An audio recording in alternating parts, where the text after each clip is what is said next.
WhatsApp ပဲဒီကျွန်တော်ကတော့ K ပဲဖြစ်ပါတယ်လူများစုမှားလေးရှိတာလေးတစ်ခုရှိတယ်အဲ့ဒါကတော့ plate အကွက်တိုင်းကို flannel လို့ထင်ကြရပါပဲတကယ်တော့ flannel ဆိုတာ design သို့မဟုတ်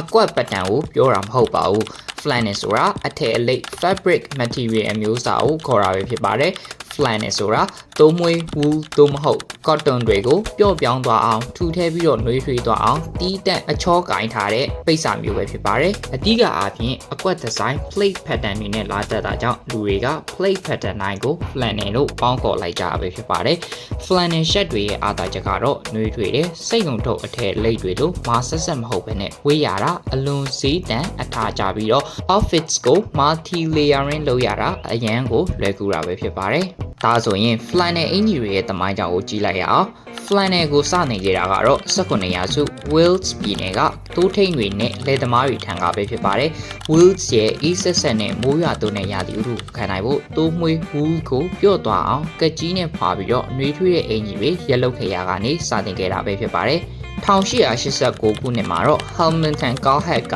အမေရိကန်လူသမားတွေအတွက် flannel ထုတ်လုပ်မှုကိုစတင်ခဲ့ပြီးတော့19ရာစုအမေရိကရဲ့တစ်ခုတ်သမားတွေတထုတွင်တူတဲ့သူတွေနဲ့မီးရထားလုပ်သားတွေရဲ့အဓိကအလုပ်ခွင်တော်ဝတ်ဆောင်ဖြစ်လာခဲ့ပါတယ်။မီးကိုအနီလိုအကွက်ကြီးတွေပါတဲ့ Buffalo Plate ဟာတစ်ခုတ်သမားတွေရဲ့သင်္ကေတဖြစ်လာခဲ့ပါတယ်။1990ပြည့်နှစ်တွင်မှာတော့ flannel ဟာအလုပ်ခင်ကနေဂီတနဲ့ fashion လောကစီကိုရောက်လာခဲ့ပါတယ်။ Washington က Nirvana အဖွဲ့ရဲ့ကတ်ကိုပိန်အပါအဝင် grunge rock အဆိုတော်တွေဟာဈေးပေါ်ပြီးတော့ရိုးရှင်တဲ့ thrifted flannel shirts တွေကိုအဝတ်စားပုံမှာ style ကြကြထပ်ပြီးတော့ layering လုပ်ဝေရာကနေလူငယ်တွေအကြားအရန်ကိုထစ်စားသွားခဲ့ပါတယ်။ဆက်ပြီးတော့ကျွန်တော်က flannel ဝတ်ရတာကြိုက်တဲ့ညီကိုတွေအတွက်အထာကျမဲ့အကောင်းဆုံး outfit idea တွေကိုပြောပြပေးချင်ပါတယ်။ပထမဆုံး outfit ကတော့ the classic grunge streetwear vintage vibe ပဲဖြစ်ပါတယ်။အရင်ဆုံးအထက်မှာ plain white or black t-shirt လေးတစ်ထည်ကိုခံဝတ်ပြီးတော့အပေါ်ကနေအနီရောင်သို့မဟုတ်အမဲရောင် flannel shirt လေးတွေကိုထပ်ဝတ်စေချင်ပါတယ်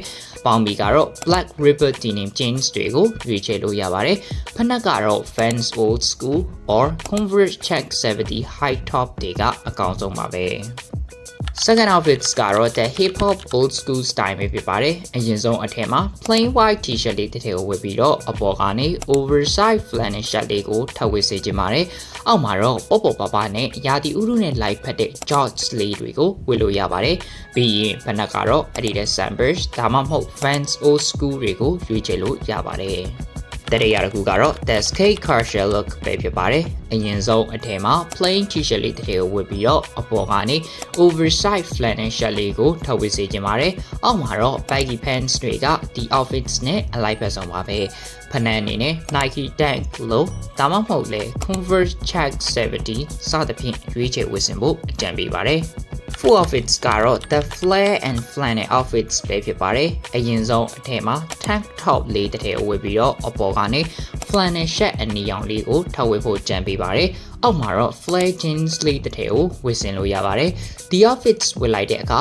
အင်ကြီးကိုဘောင်းမီရဲ့ထည့်ပြီးတော့ tuck-in လုပ်ဝတ်ဖို့လည်းအကြံပေးပါတယ်။ပြီးရင် classic leather bag လေးတစ်ထည်ပါဝတ်စေချင်ပါတယ်။ဖနက်ကတော့ Chelsea boots ဒါမှမဟုတ်လေ cowboy boots တွေကိုရွေးချယ်လို့ရပါတယ်။နောက်ဆုံး outfits ကတော့ the heavy metal street rocker the dark utility look ပဲဖြစ်ပါတယ်။အရင်ဆုံးအထက်မှာ banty လေးတစ်ထည်ဝတ်ပြီးတော့အပေါ်ကနေ black or dark gray flannel shirt လေးတစ်ထည်ကိုထပ်ဝတ်စေချင်ပါတယ်။အောက်မှာတော့အမဲရောင် slim fit leather pants or black slim fit jeans တွေကိုရွေးချယ်လို့ရပါတယ်။ဖနက်ကတော့ leather boots or Converse check 70 စသဖြင့်ရွေးချယ်လို့ရပါတယ်။ကဲဒါတွေကတော့ညီကိုတို့အတွက် flannel shirt ဆိုတာပါလဲနဲ့ဘယ်လိုဝတ်ဆင်ရမလဲဆိုတာကိုအသေးစိတ်နဲ့အထီးရောက်ဆုံးပြောပြပေးခဲ့တာပဲဖြစ်ပါတယ်။နောက်ထပ်အသစ်တည်သောအကြောင်းအရာတွေနဲ့ကျွန်တော်ပြန်လာခဲ့ပါဦးမယ်။အားလုံးကိုကျေးဇူးအများကြီးတင်ပါတယ်။